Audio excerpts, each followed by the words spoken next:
there were like 3 ideas that were not entirely invented in this room, but that deserve to be mentioned.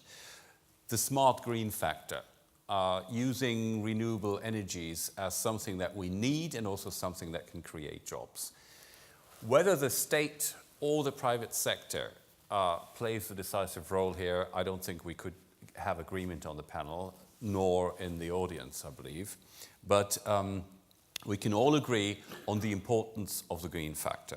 Second, the emphasis on skills and education, and even more specifically, what was called STEM, the more technical skills that have to be cultivated. Again, the question is, how do we achieve that?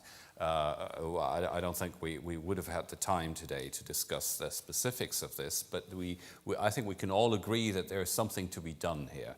And the third one in this series is the whole emphasis on SMEs, small, medium enterprises, cutting red tape, de-bureaucratizing, and helping startups.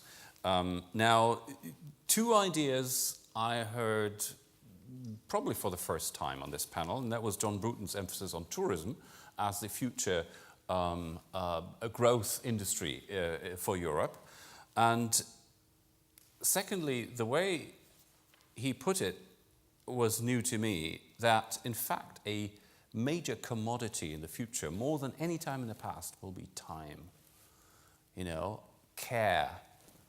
And this brings me, and this is really my final point, to the time-honored principle of subsidiarity and civil society. Because, whatever you call it, I'm aware that in Ireland and in Britain, these terms, subsidiarity and civil society, maybe do not have exactly the same meaning, or subsidiarity is probably totally unknown, but these are central elements of Christian democracy, I may say. Actually, we don't mind if you call them by other names.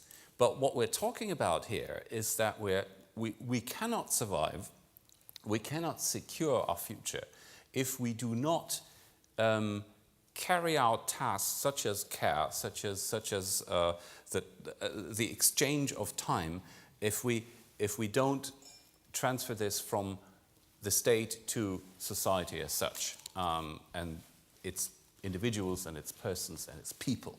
So let me close on that notion that I think we're very often talking about the same thing without using the same terms, but we are all aware that very, very little, very few things in the 21st century will be like in the good old times of the 20th century.